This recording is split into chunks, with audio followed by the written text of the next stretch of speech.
Welcome to Positive Talk Radio. Our goal is simple: to explore evolving ideas one conversation at a time. So, stay with us as right now we present. We've got a tremendous show for you today. It's one of my favorite topics and one of my new favorite people of all time.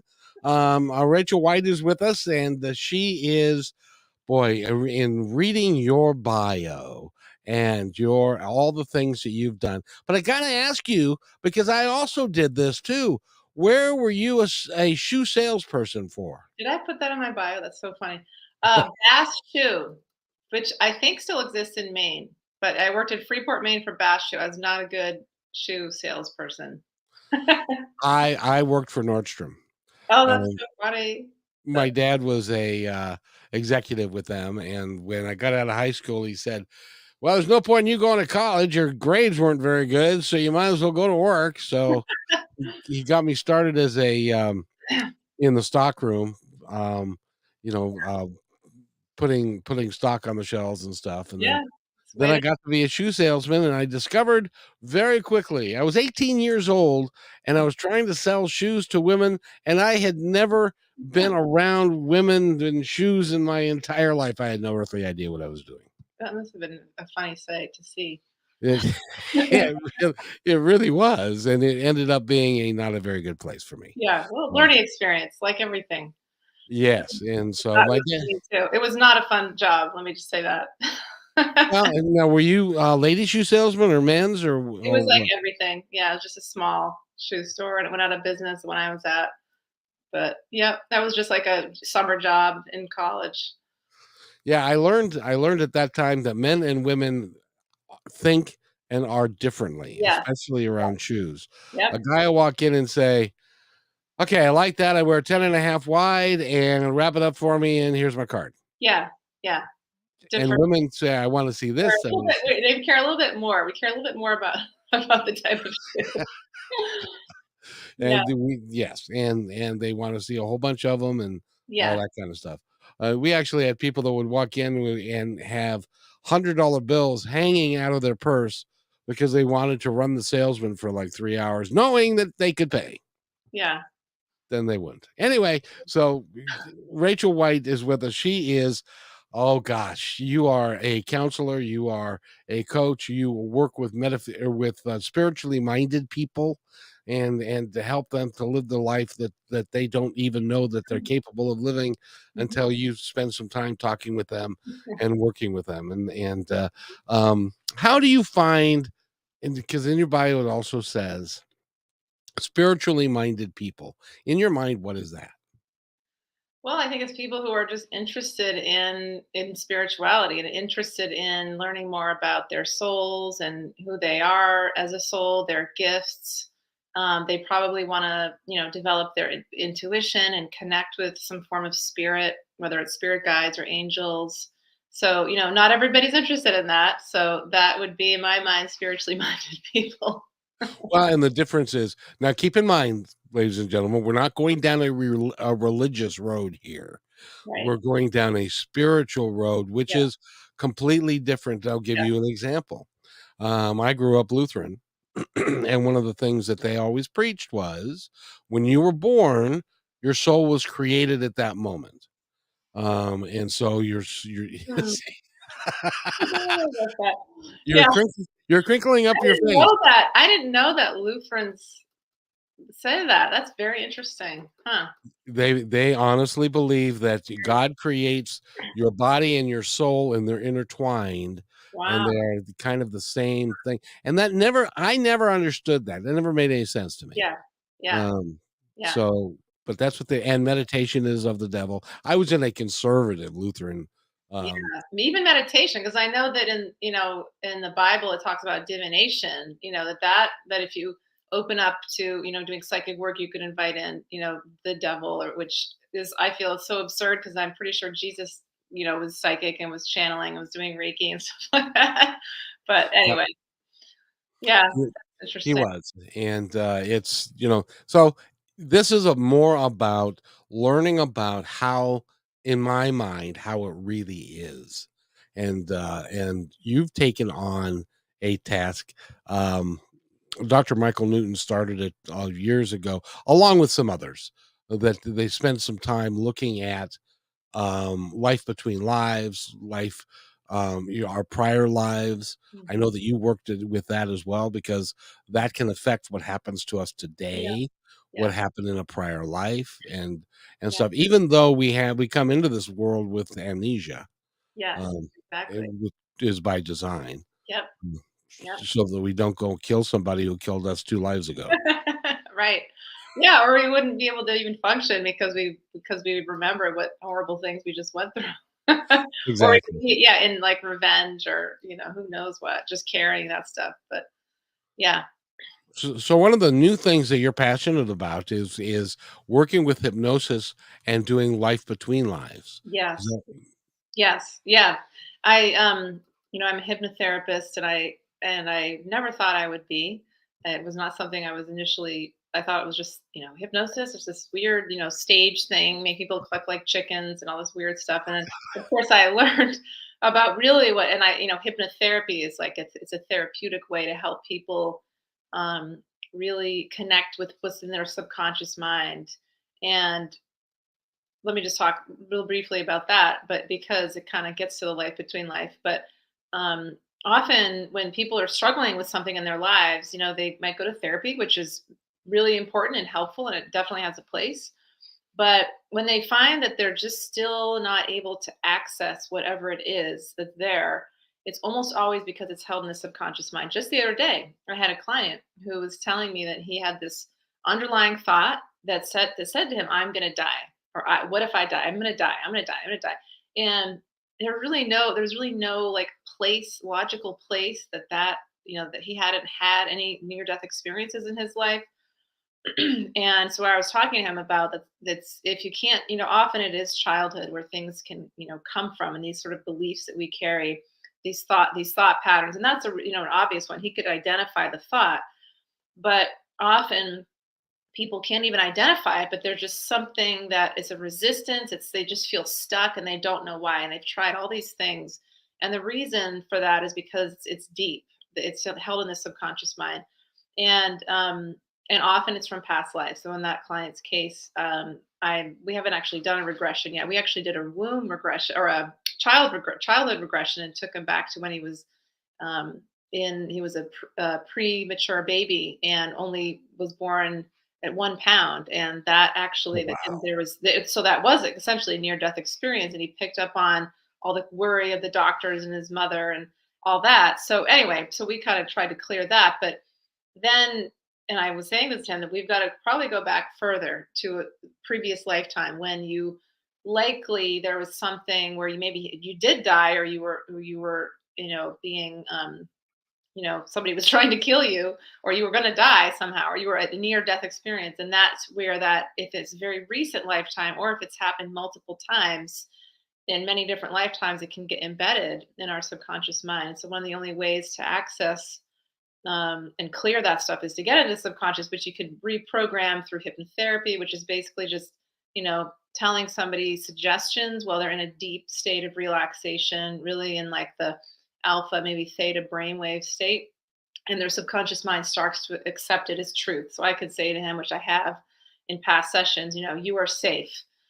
Just saying like your body is in good condition, and you're healthy, and saying all these things to him so he doesn't, so that sort of belief starts to go away. Um but anyway, but what I believe is when people have tried all the things, often it's the next place is getting into the subconscious mind, helping the inner child, clearing, like I said, reprogramming some of the thoughts and beliefs, and then going back even further to past lives, and then even back even further to when we're in spirit, when we can learn more about why we chose our bodies in our current life, and why we chose our parents or they chose us, and what sort of things we set out to learn in this life, which often are breaking patterns from past lives. And so just I'll just, you may know this, but some of these people listening or No, watching, please. yeah, is that often past life patterns repeat in our current lives. So I do Akashic records readings as well, and often what happens is I'll help somebody says, well, can you connect in with share a past life with me? And I'll share whatever comes up for that a past life image or scene. And they'll say, well, that sounds like my current life. And I'll say, well, yeah, that sounds like what happened to me. A similar thing that happened to me. And I said, well, that's because your soul, your higher self chose to have the same circumstances repeat, maybe with the same people. Like, oh, that didn't go so well. This person was really mean to me. And instead of forgiving them in that past life, I was tried to get revenge on them, and I was in anger for the rest of my life. And so we're going to try it again. They're going to do the same thing again. But this time I have a new opportunity to try to forgive and let go. And so that's how it works every life. So we're repeating, or sometimes we're doing alternating. So maybe you say, well, let's try it differently this time. Maybe I'll do something really awful to you, or you'll do something awful to me, and then I'll do something awful to you, so I know what it's like on the other side. Just to have some sort of empathy and compassion. So anyway, it's past lives are so powerful. So but a life between life regression is where I like to do what I was taught, and I was taught in the Michael Newton style, is to do a timeline regression. You take somebody back in time, back through when they were a child, and they're really just learning how to connect with memories. So childhood memories, and you go back to, like, even as a baby and in the womb, and that you can actually connect in with the memory of a baby and picking up on its mother's feelings. And the baby there are memories in there of what people are saying around you. It's absolutely amazing. And then you go back further. So you can go back to the most, to spirit, to, you're floating, you have no body. And then you can go back to the most recent past life, clear, pick up on stuff there. And then from there, go back even further to when we're in spirit. And you can, and that's where there's all kinds of fascinating information. You can meet your soul family, the people who are you're in your soul group. Often it's family members, but people who are really important in your life and who you've chosen to incarnate with to work on these lessons, and they've chosen to incarnate with you. You can connect with the Council of Elders in the Akashic Records and ask them all kinds of questions about soul purpose and why is this happening.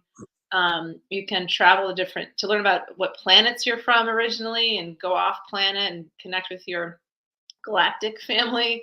And you can learn about what you're doing in the spirit realm as part of our souls are still there. We keep a percentage of our energy in the spirit realm. And so maybe we're studying, actually when I was studying maps, I was learning about topography of Earth and looking at what animals are here, and it was very interesting. I was like, I'm studying topography. But people might be studying music, or they might be playing music or playing games, and we're doing different activities where we're there. And then the last place that usually take people is the life selection place, as you may know from learning about Michael Newton, where you actually, it's a viewing room like a movie theater where you decide what body you're going to have, and what are the qualities of that body, and what are some, you kind of get a snapshot of different what's that life going to be like before you decide. So you're going back and kind of revisiting what you planned for this life and for this body. It's absolutely fascinating. It is. It really is. And by the way, I always recommend this book, Journey of Souls. If Yes. you have the opportunity, pick that one up first. And then if you're really interested in to take a deep dive into it, Destiny of Souls goes even deeper. Yep. But it really is a fascinating thing. Couple questions for you first though. Um, I think that we all, if we're studying history, or we like different types of movies, or we like different types of clothes from a different era, um, is that coming to us because we liked it and we're part of it in a previous lifetime, and it's kind of coming back to us as an example? I grew up fascinated by the Battle of the Little Bighorn, which is where Custer was killed and 200 and some odd men. And I was fascinated with that and wanted to read a lot of different stuff about it. I'm convinced today that I was there. Yeah. I'm sure you Um, were. Mhm. and another one is medieval. Oh, and executions. I was fascinated with crucifixion, so and I've actually dreamed that I was being crucified. Mhm. So I was wondering, is that something that we bring forward, and it's real subtle, but it's there. Yeah, definitely. Yeah, it's that 100%. And I'm sure you were there. And it's interesting because my son is really interested in battles. He likes to read about World War II, but he was reading all about D-Day, Yeah. and he said to me just the other day, he's 11. He said, I think I was a soldier in a past life. And I was like, I think you were too. And he anyway, so yes, definitely. We the things that we're interested in or skills that we have, one of the most obvious um signs of a past life is a child that can just speak Chinese, and that's an American, Caucasian child who knows Chinese. And how would that child know that? Unless they're carrying a memory of being Chinese or speaking Chinese in a previous life. So absolutely, the things that we're gravitating towards, that we're naturally interested in, that maybe we don't really know why, and even if we do know why, maybe we live in that place, but where we've studied something, but it's similar to what we carry certain qualities and characteristics between each life. We take on sort of different personalities, but there's still we have the same innate gifts that go on and on and on. So, for instance, my husband's a musician, and in a past life regression, he's picked up on many lifetimes of being a minstrel. So he's a minstrel, right? That's what came up as a minstrel. And so he's been a musician. I mean, it's one of his gifts is music. And he's done that and he's also a carpenter. And so he is always in past lives. I remember there was one, I think it's okay if I tell you this. He was a blacksmith in a Ah, past life. And so there's that, he was always been working with his hands. And for me, I've done different things. I was a writer in one, and I was a farmer in another one. I do like gardening, but anyway, so yes, it's really interesting how we can, carry lots of for good and bad things with us. speaking of which, there are lots of people that say, "Why is this life so hard? Why does it seem like the earth is the coming here is so difficult?" Yeah. It's by design, isn't it? It's by design. And Earth is actually a really difficult place to incarnate. There's different planets, at least I believe, and I know that Michael Newton learned about this too from hearing people talk about being on other planets or being from other planets. There's many different, beings out there. We're only one, humans, but Earth is particularly a challenging place because, and Dolores Cannon talks about this too, because we were so disconnected from source on Earth. We've been so, just in ego and in conflict and separation and for thousands of years. And I could talk that goes into like Atlantis and Lemuria, and then there's the age of Aquarius, and then we're going through this massive awakening, 2012.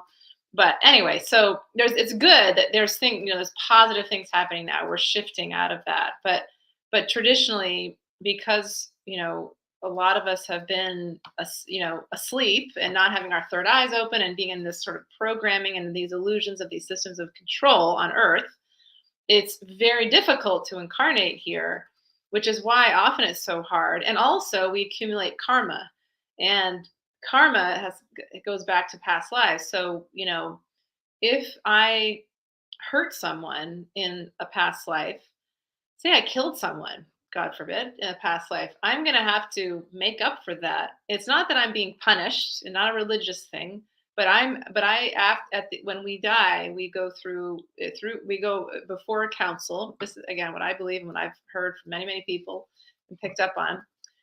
We go before a council of elders in the Akashic records. They're robed. They're like old ancient beings, and some clients have told me they feel like they're from other planets and they're representing different planets. And it's a very sacred. And this is basically the Akashic records, right? They're very sacred. It's a very place of reverence, but it's a little bit intimidating because it's like that people, judge, it's a little judgment, but it's self judgment. They're holding space for us to then review what our life was like. So we have this opportunity we see all like snapshots of the effects our words and actions have had on other people. And that can be very difficult because then we're seeing like how much harm we've done and we didn't realize that we hurt somebody in that way, or when we took a human life, we essentially broke a divine law. You're not supposed to do that. Um, well, anyway, yeah. I mean, you're not supposed to do that. So you've got to, it doesn't mean I don't believe there's any hell. The hell is, and this actually goes along with a little bit of suicide. I could talk about suicides too a little bit. And actually, if you want, I can address that because some people wonder about that. I actually had my mother's friend had ended her life early, suicide, and I actually had a dream with her, and she was off. She was telling me some things to tell my mother that my mother didn't know. It was something with the bank that was what was bothering her. This money issue. Anyway, but she was going off by herself in a rowboat out into the sea. That's how I saw her, and so I know, this is consistent with things I've read about too and heard about, that that's what happens is that you go through like a really, after a really traumatic life, if you were killed or if you ended your life early, you were in a lot of pain. So you go into this solitary time to kind of really just heal and reflect on, if for suicide, it's like you basically broke your soul contract and you're going to have to do it all over again. And oh man, that's such a bummer. It's really sad for that person to realize that. But I think I don't know where else I'm going with this, but the life review is what happens, and we start to see the effects of our actions. Oh, karma. So then we say, okay, I hurt somebody in this past life, so now I'm going to choose how am I going to make up for that?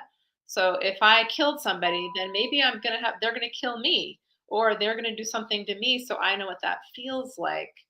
um, or I'm going to, it's all about balance and understanding. So we do need to learn the lessons, and sometimes we don't. Sometimes it takes hundreds of lifetimes to really learn the lesson. And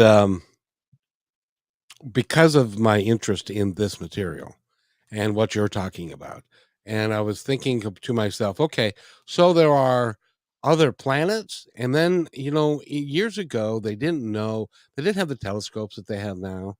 And now that they're saying that there are literally millions of galaxies with billions of planets throughout the universe, and it's impossible for us to even put our head around how many places there are that we could be, or that other life forms that we could have been. And some of them, yeah, I'm sure you've done this. Have you ever been underwater and could breathe? Yeah, I've been on an aquatic planet before. Or I've sunny. done. I could breathe. I was definitely an aquatic being in one. Yeah. Yeah, so there are lots of and also, when we talk about, Atlantis and other civilizations that came before, well, Hmm. this planet has been around for 4.5 billion years, Yeah. Yeah. and so when a million years is a long time, a billion years is 1,000 million. Yeah. It's So it's exactly. very possible that we have been here because the earth is a very forgiving place and it keeps regenerating itself. That Hmm. we've developed cultures in the past, destroyed ourselves, and redid it again. And it could have happened 3 or 4 times within that time Definitely. span. Yeah. Yeah, I mean, there's a lot of evidence. I don't know how far we want to go down this, but there's a lot of evidence that humans are hybrid beings, that we were, from apes, but also from other beings from other galaxies that merged humans with extraterrestrial races to create um, who we are now. And there's all kind, there's, we see this in some of like these giant statues of giants in the Middle East, and all the account, the interesting things, the stone circles and the pyramids, which are, I believe, really more like activation centers. And anyway, but there's a lot. So in terms of, but the life between life regressions, I've done myself. I've experienced myself, and I've done more for clients. People will talk about being on different types of planets. I think there was somebody who was on a really dry planet, and she was like an insect, and there was no water. It was like an insect being, but with more consciousness. She's like, it was like, I don't have as much intelligence, but I do have consciousness. And we had to leave our planet to go find water on a different planet. It's just so fascinating. It, Absolutely amazing.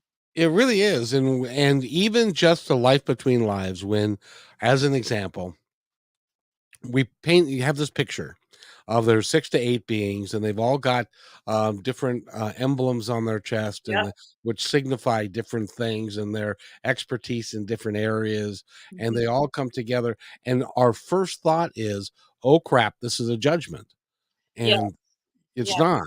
It's Right. it's a design to help us understand the things that we've been through Yeah. and the things that we've done, Right.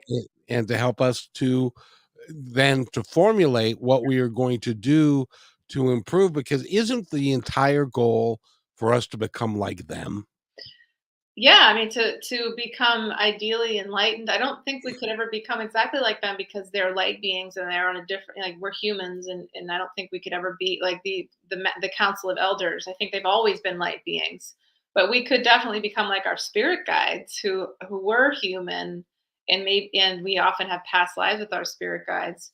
But yes, I mean, ultimately we want to become in what some call enlightened, or move past ego, and transcend that lower self, which is what a lot of ascended masters did, like Jesus or Buddha or Mary Magdalene or Muhammad, some of these beings that are associated with traditional religions, but who did walk the earth and who just exuded great love, and in spite of some pretty awful things being done to them, they were able to forgive. And Dolores Cannon talks about this a lot. Really, it is ultimately forgiving and letting go, and not carrying grudges and all that stuff, because we can carry that with us from life to life, and it ultimately is about self actualization. Learning.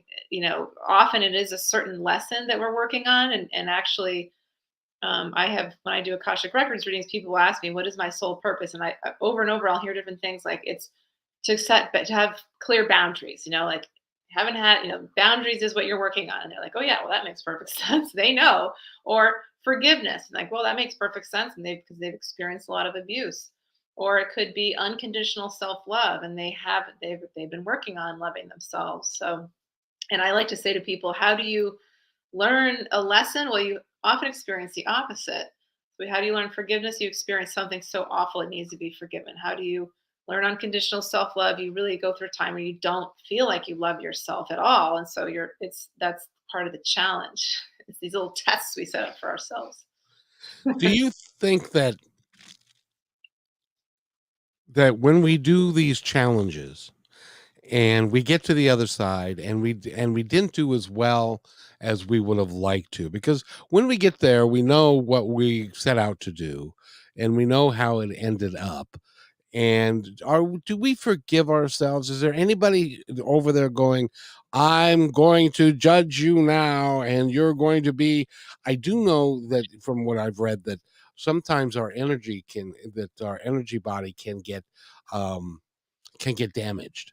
Mhm. And so there actually are ways of reforming and re-putting our energy body together. As an example, if you were blown up in the war or something, sometimes your energy can be damaged, Yeah, and you yeah, can go through that, but that is a very wonderful experience, not a "you're going to hell and damn you" and experience. those. So religions that say that the concept of sin and punishment and hell, I believe those are all just ways to control people and to create fear, which is a method of control. Because in the spirit realm, it's we're judging ourselves. That's we're the only ones doing it. There we have spirit guides that are go with the that are there. Often we have one primary spirit guide that is with us in our lives, and often in multiple lifetimes, and they're there with us when we're in the spirit realm, especially after we die. There's sometimes deceased loved ones that will come greet us, but often it's a spirit guide that comes and greets us and brings us to where we're going. um, and that spirit guide, and the same thing with the council of elders, which is the closest thing to judgment that I think that we get to, is we're going before these beings. And but when you're there before them, there's just such unconditional love. It's hard. I've gone there so many times that it's emotional because they know you and they see you and they still love you. That's what's amazing is that like, man, they know all these things I've done. I'm not proud of things I never even told anybody, these secret things in my life that I thought, but they still love me no matter what, unconditionally. And that feeling seen like that and held like that is just it's very rare. It's the best way I can describe it is, you know, a really loving parent, like one of the best, most loving parents, and the child, breaks a vase, a really expensive vase. And so the child goes before their parent, like, I broke a vase. And instead of being like, you're so bad, they'd be like, that's okay. What did you learn from that? Okay. So yes, you broke the vase. Okay. Um, why did that happen? They're helping you work through stuff. Like what was going on when you broke the vase? Were you running really too little fast? Were you being not really careful? Yeah, I wasn't being very careful. Okay, so what did you learn? What can you do differently next time? And then, the message in the Council of Elders often, you were doing the best you could with the tools you had at the time. And because often we beat ourselves up when we feel regret for things we've done, and we think, well, if I did that, I must be bad. And this can be true even in the spirit realm, in life between life address and regressions. We think, well, I'm just there's no hope for me. I can never improve. And that's where these beautiful beings, these council of elders, will say, they'll share, like, it's telepathic, right? That you are a part of light. You're a part of, if some might call it God. You're part of this source energy, and that makes you whole and pure and perfect. So you're in the human body and you're working, you're always expanding, and we're always expanding and improving, but we're doing the best we can. And that's, with what we know, and the more we know, then we can keep improving. Anyway, which I think if people understood that, we so hard on ourselves that we could really make a huge difference for people. It could change the world. It It could really really could. change the world. Yeah. And I gotta ask you, I've never asked this of anybody that has done this type of readings before, but you've done them a lot, and, I think that it's on somebody's mind whether or not they wanna verbalize it or not, and that is this: your spirit guides are with you all the time. We're in a human body. We have human needs, human desires. We do things as human beings. What do they think of? Do they step aside when you go to the bathroom?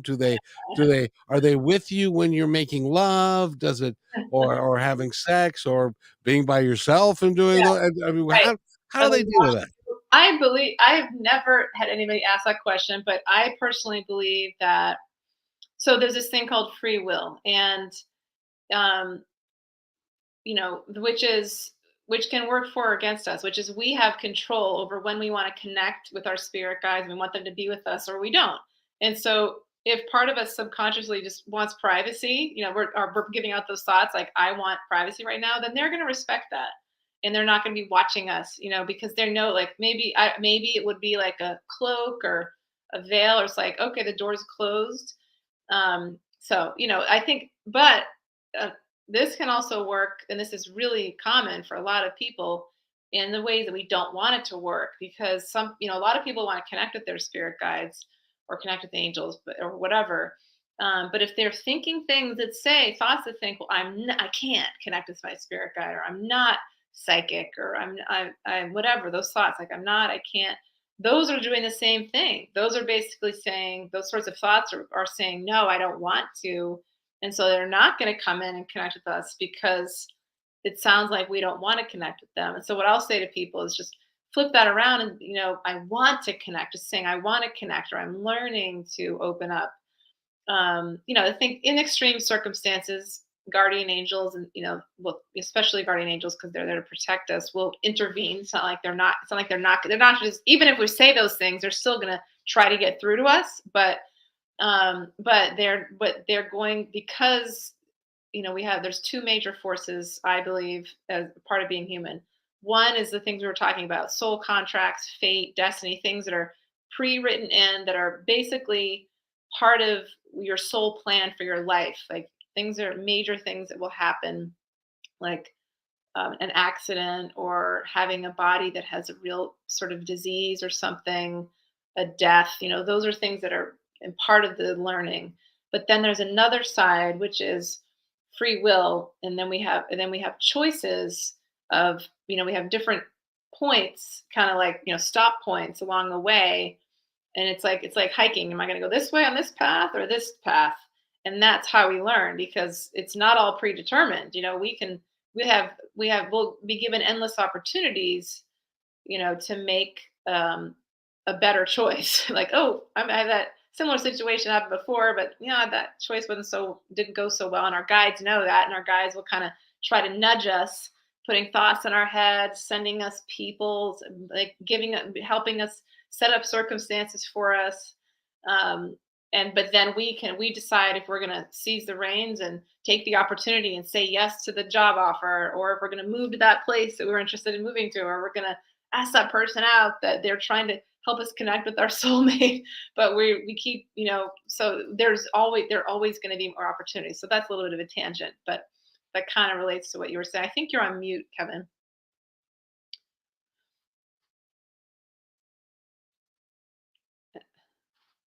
I noticed it went on mute just a minute. Now I'm better. I'm Okay. I'm glad that you went on that tangent because my thing shut down there for a second. Don't know why. So it worked out really well. But I thought a lot about that. About where do they go if you want them in your life and you want them around all the time. I think they look at it like they're not human anymore, so they don't have human desires, and so they don't look at us the same way that we look at ourselves or look at each other. Yeah. And so, if they're around when we are engaged in sexual activity or something, I Yeah. think they look at it like that's a human thing. Right. Who cares?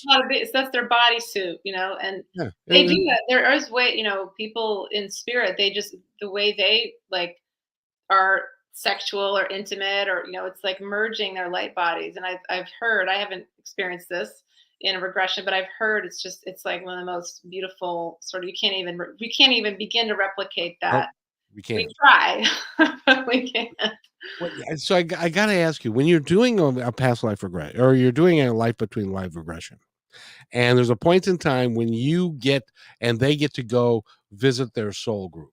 Yeah. And these are souls that they've been with and they're very close to, and they've been through thousands of lives together. Hmm. Hmm. Um, what is that reunion like for most people? Well, in the regressions I've done, usually it's again, being in this life between life place. It's fuzzy. It's kind of like being in a dream. It's not. Some people think, oh, I'm just going to see all these things, and usually it takes time to kind of tune in and focus in. So often they'll see them as lights, and just, or colors. Usually there's colors, and the colors can represent how advanced in spiritual development that soul group is. Yes, it sounds weird to say. I know you know this, Kevin, but there are different sort of levels that people go through in our learning. It's like being in school, different grades.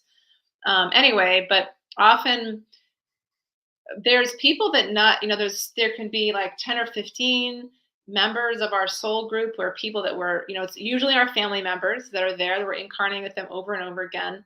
Could be like a grandparent you had, that you were close with, or some friends that you were really close with, or even if you weren't close with them, maybe this person was really challenging for you, but they volunteered to play that role, and they're in your soul group, and you're like, what are they doing here? But they're there because they volunteered to help you learn by playing that role. The one thing I'll say is, you go ahead. Well, no, I was just gonna say that just because they're in your soul group, that doesn't mean that they're with you your entire life. Yeah. It could be somebody that, like, as an example, a high school sweetheart who you were desperately in love with, Hmm. and then circumstances made it so that they couldn't be with you anymore. And Yep. but they could have been in that soul group with you Yep. because of the love that you showed them. And then maybe they leave your life and you don't see them until you go back. Yeah. And it's funny because they say relationships are a reason, a season, a lifetime. And I think that I like that phrase, because it really is about a reason. Often I've had some relationships before my husband there. I felt really connected to this person, And I know that I definitely had past lives with a few of these boyfriends, and but the relationship was there to help me learn something. It wasn't meant to be permanent, and so that I think, yes, we've had different, often we feel this deep connection with somebody, and some people get confused because they think as soon as you feel this deep, intense connection, like that's the person I'm supposed to be with for the rest of my life. No, no, no, no. You might feel that because you have a remembrance of a connection with them in a past life, but you may just be likely to be with them now because you're resolving some unresolved karma. They're there to help you learn something, and then you're both gonna move on your separate ways.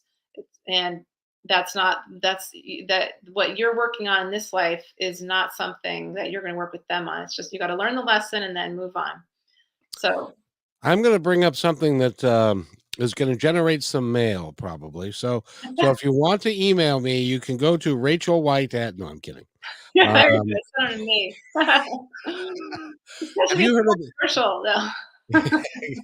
have, now? Have you heard of the concept of twin flames? Oh, twin flames. Yes, I have. Yes, I've heard of that. And I'm not going to make you comment on it. I'm going to. You can just kind of discreetly nod if you want to. And that is I and the current concept of a twin flame is it is the same soul that Hmm. is split at birth, and then they spend their entire lifetime working to get back together again in Yeah. a human relationship so that they can reunite that one soul. Yes. I'm here to say that's entirely bunk. Yeah. I've never seen that before, ever. And I've never seen anybody experience that. And actually, it's funny. My clients don't ask me about that. Yeah, it's not a thing.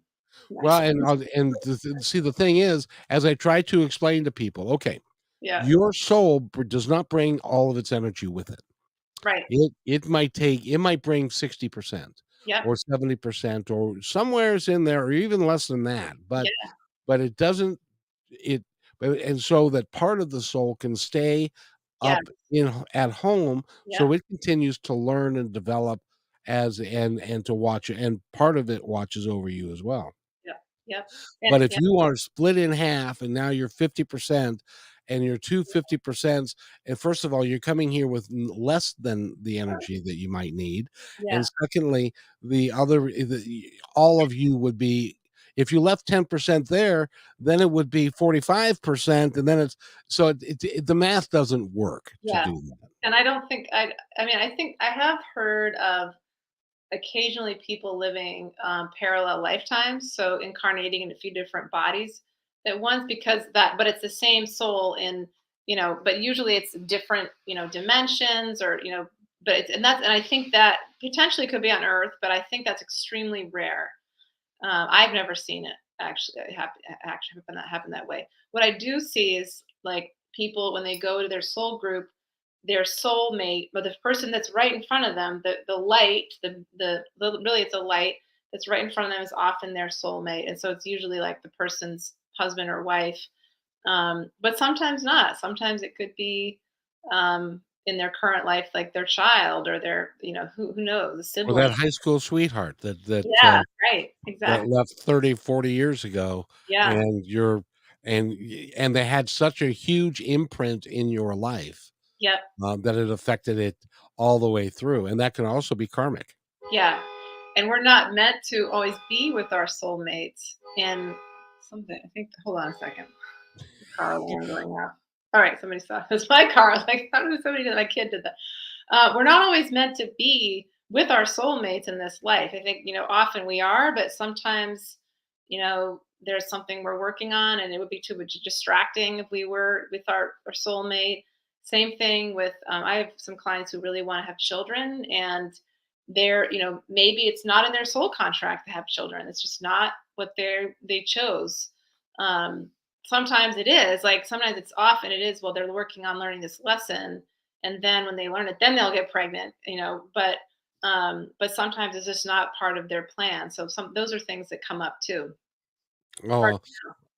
I'll bet. And then the cool thing is you'll take somebody through a life between life or a past life regression, and then you'll turn it around and work to apply it to what they're doing today, which is the benefit of those. It's not like, oh, I learned that. That's cool. I was chiropractic. No, never mind. I I was I was Anthony in another lifetime. Oh, you're Um, gonna say Cleopatra, I yeah. was trying to say I Cleopatra. was Thank like, you. "What is he trying to say?" But Yeah, and at the end of the day, none of that matters. But what does matter is what is going on with you today, and how there are times, I'm told, from people that are like you, that have been there, that sometimes they'll say, "Nah, you're not ready for that information." yeah, yep, that can happen. I've had a regression where they went before this person was before the council of elders, and they were telling she was asking questions, and they were saying, "We'll tell you, not you're not ready for that yet." And so I was saying, "Well, let's ask them if they can share some information that you are ready for." And so then they started sharing some stuff. Could have also been her own ego, trying, a fear of receiving it, um, but yeah, that can come up for sure. It must be fascinating to do this work. I wish I'd have taken the time to learn it, because It is that would be fascinating. And really cool. one thing I want to address what you just said though about people, like how it applies to their current lives. I know we're running out of time, but some people wonder, like, why do you care about past lives? What's the point? Or even going into the spirit realm and connecting in with, who you are as a soul. Why do you care? I think what happens is often, especially with past lives, is that we see that it's not just there's something wrong with us and that we have this like messed up brain, and we just keep getting into these problems because there's something wrong with us, but we're just carrying something from a previous lifetime, and once we relive that experience often, or experience the emotions connected with, often it's a trauma, then we can release it a little bit more, and we can, free ourselves from the pattern, and have a deeper understanding of why we seem to be like that, and so it's like, oh, it's because of this thing in a past life, and so now I have an understanding of why. It's not just that it's just problem that I just have that can't solve, but now I see why. Now I can work through it. I can talk to my past life self. I can help them heal. Maybe they help me heal, and so it's this integration of the parts, really, of who we are as eternal souls. It's really, really healing. Well, it's amazing to me. I hear a lot of people say, you know, I'm an old soul. Yeah. And the reality is, if you listen to the work that people have done, there really aren't very many old souls, unless you are a juvenile delinquent in the spirit world and you just can't get it right. There aren't a lot of souls that are old souls that come here anymore, because they don't need to come here anymore. Is that Mm, right? mhm, mhm. I think I believe different things. I think there's some of us who have been here for many lifetimes, and, or, but maybe we've had many lifetimes. Maybe they all haven't been on Earth, they've been on other lifetimes, but that we've come back here at this time because we're needed to bring in light. That's probably you and me, and I've also heard that a lot of children, I believe my children are like this, they're not they're often from other planets, and they're newer souls. So they haven't had as many lifetimes. And so they're, the rainbow children, the crystal children, they're more pure and more innocent, and they don't have all the karmic junk that a lot of us have accumulated. Um, so I think there's both. It depends. That there's some people who've had, they have had many lifetimes on Earth, because yeah, they maybe are like juvenile delinquents. They've had a lot of stuff to work through.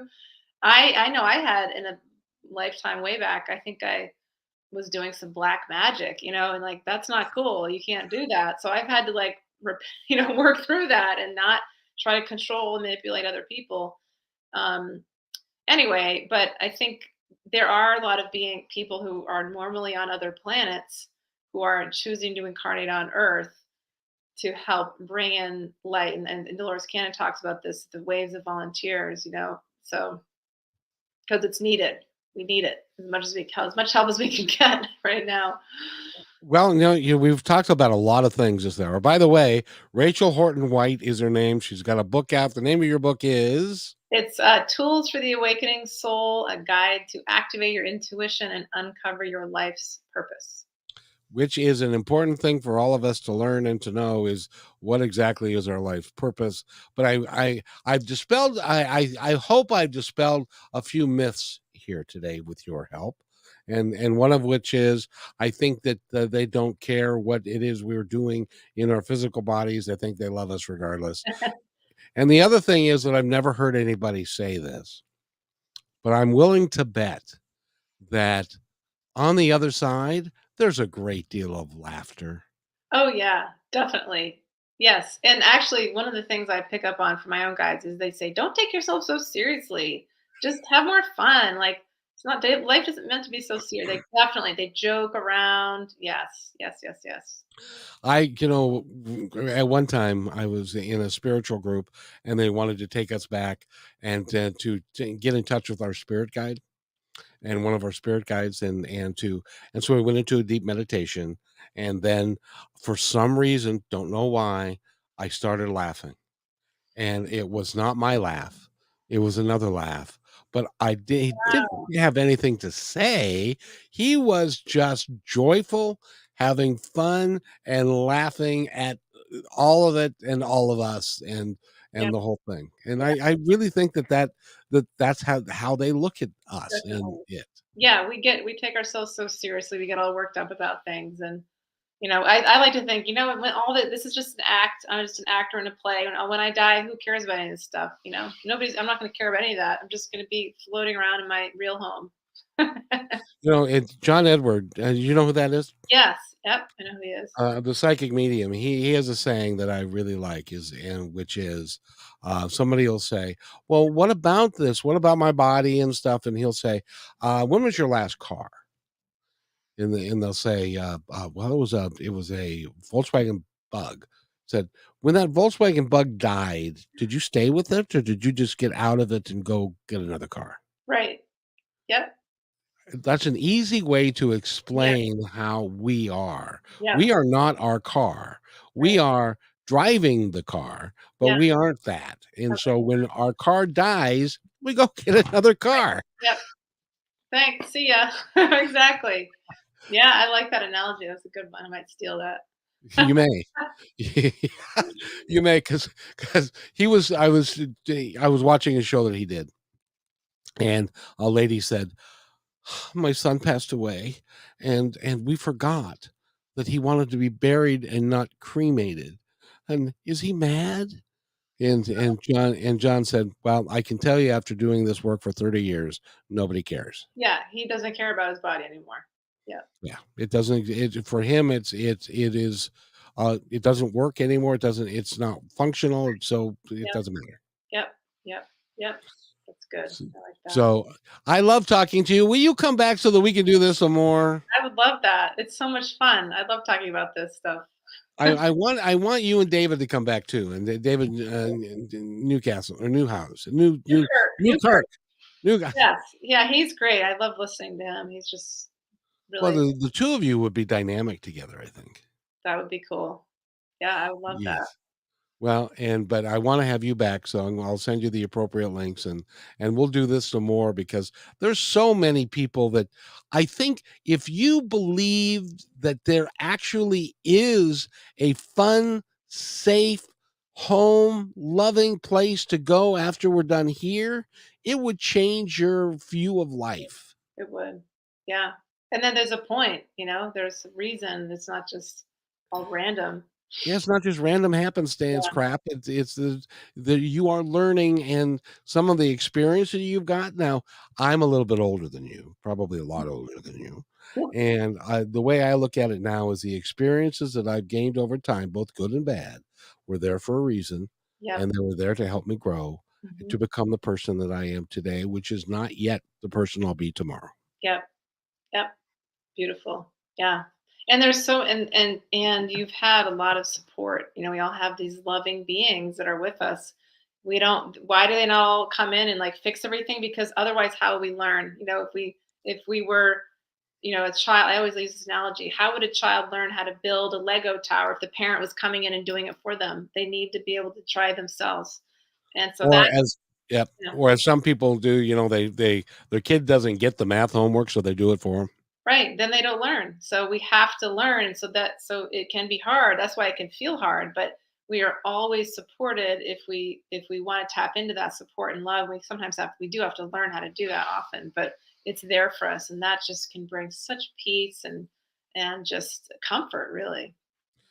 Tell me if you think that I'm nuts, which you will. If you I think I'm yeah, nuts, and that is, I view my guides on the other side as like they're in a conference room, and the conference room is has my name on it, and so it has guides that stay there because they're my primary guides, but then there are other guides like your guides will come in and they'll have a conversation about how they can set it up so we can meet and that we can do the things that we need to do, and mhm, then folks are coming in and out. So mhm, there could be 10 or 20, or I yeah, don't have, but they're all working in concert with one another yeah. for the best outcome for all of us. Yeah, I believe that too. I totally believe that. That we have, like you said, we have generally one primary guide, but then there's different ones that help us with different things. I met a few different guides of mine in my spirit realm experience. Who one was helping me with relationships with people, another one was helping me with learning things. So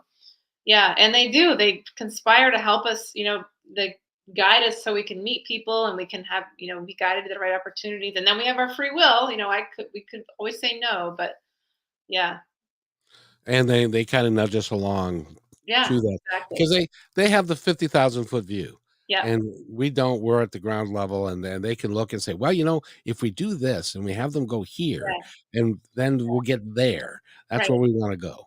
And they're always in our heads. Some people think, "Oh, I'm not hearing from my spirit guides." I'm like, "Yes, you are." It's like those are your own thoughts. You may think that but not all the loving thoughts are there are often your intuition, your guides speaking to you, and we just don't always listen to them. We don't believe them. We just push it off. And I'm also a firm believer that even that we come to crossroads in our life, and we have free will, but we can decide which crossroad that we're going to take, Yeah. but depending upon our choice in that will radically alter where we go and what we're going to end up doing over time. Mhm. Yeah. um, Yep. I had one of those where I had a clear, absolutely clear choice, and I chose to do what was in my heart to do, and Mhm. I ended up being an actor, disc jockey. I met my wife, had my kids, all that kind of stuff because of that one moment, that one Very choice. interesting. That's so interesting. You followed the path. That's great. And yeah, that's the funny part. I had no idea. All I wanted to do was go talk to the drama instructor. And Amazing. so I did that, and that led to all of these things that I had no idea it was going to lead to, Yep. and stuff, but it was Yep. the catalyst to make that happen. And exactly, and I think, if you even if you hadn't made that choice in that moment, you probably would have found another would have been another opportunity for you to talk to the drama instructor. You would have been guided again. Like they're trying Yep. to keep so I think that helps people like, oh, if I made the wrong choice, then everything's gonna go to crap forever. Like, no, you're gonna get another chance. I almost didn't meet my husband. I told my husband I wasn't interested in him. And I met him somewhere and I was like, I told his friend, I'm not interested, and that was it. That could have been the end. But no, I ran into him at the gym. And then I ran into his friend again. So they were sending, and I finally, when I ran into his friend, I said, "What's Chris up to?" And that question was the question. He called him, and then we came together. But they were guiding us together over a few different times. So So the lesson here would be, at least from my perspective, tell me if you agree with this, and then we're gonna wrap this up because I wanna honor your time. But from my perspective is that had I made the other decision to not go and sit down with that instructor at that moment, mhm, it would have gnawed at me. It would have been, yeah, "Gosh, I really wish I yeah. should have done Or that." you would have somehow it may have happened like in another way. Because you could have keep fighting, like you could have endless opportunities and keep ignoring your heart and just saying, no, I'm not going to do that. I'm not going to. And so then it wouldn't turn out that way because again, you would be given opportunities. And so some people, they're not, making the choices that are for their highest good. And so unfortunately, they're not seizing the moment. But I think we do get multiple, endless opportunities to make the choices that are for our learning and our highest good, or for what we're supposed to be working on and learning. And with soulmates, it's like they're there to help us, so we want to be with them so we can help each other.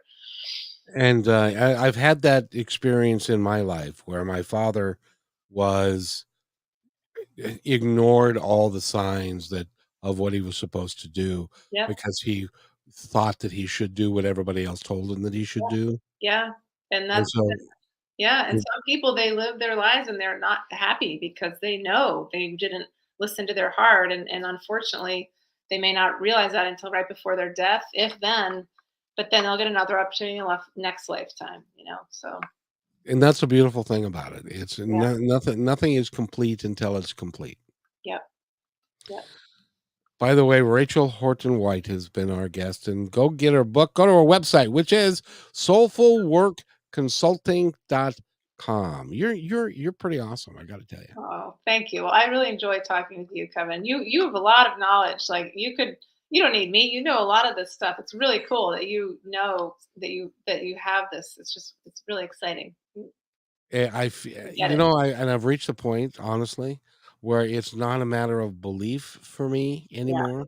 yeah. It's a matter of I know. Exactly, exactly. I sometimes will say I believe, so I don't, tell people. But I'm like, I also know, because there's so much evidence, and you see the evidence over and over. You're like, okay, yeah, And but you see it all the time. And you see it all exactly, the time. And you can ignore it. It's up to you. And I've been in lunches and played golf with vice presidents. I've been driving a bus where a guy didn't have a buck to pay his fare. And what I've learned in all that is people are people.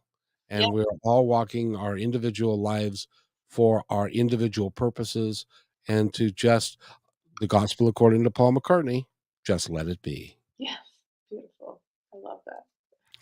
Yeah, Because they'll get it, and it may not be now, yeah, but it may be later, yeah, and we don't know where they were, so this may be a quantum leap forward for them. You don't exactly, know. exactly. Right. Everybody's in different rates of progress, and not some people are ready for some things that others aren't. Exactly. Rachel, I'm gonna take a moment. I want you to tell our audience anything that you'd like them to know. Um, well, just kind of like we were talking about, just be gentle with yourself, be kind with yourself, try to have more fun, play, let your inner child out. And if you do one thing after all of this, I would say start quieting your mind, just getting quiet. And that helps you listen to your heart, listen to your intuition, which can guide you in any area of life. Super life changing. I did that the other night, and it was kinda weird, because, we we always surround ourselves, we always have the TV on in the background, and we have music on in the background, we're always doing something, and there's always noise and stuff, but this particular night, the Mariners, my team, Yep. were getting shellacked again, and so I just turned the TV off, the lights were off, and I didn't do anything, I just sat there. Yeah. Yep. It's amazing if you do that, Yep. the things that will come to your mind. Yes.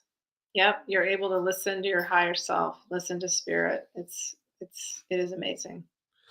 Yep, Rachel Horton White, go to soulfulworkconsulting.com. She's gonna be on again. I have to. I wanna have you on, Kixie and KKNW. I wanna shout to the highest rooftops, because if more people got this, we would be so much happier with each other. absolutely. Yep, we would. Yep. So, anything else before we go, my dear? Just thank you. Thank you for having me. It's been an honor and a blessing and a pleasure. Fun. And we'll do it again, I promise you, and I learned more from you today than you learned from me. That's all I'll tell you. I learned something too. That's for sure.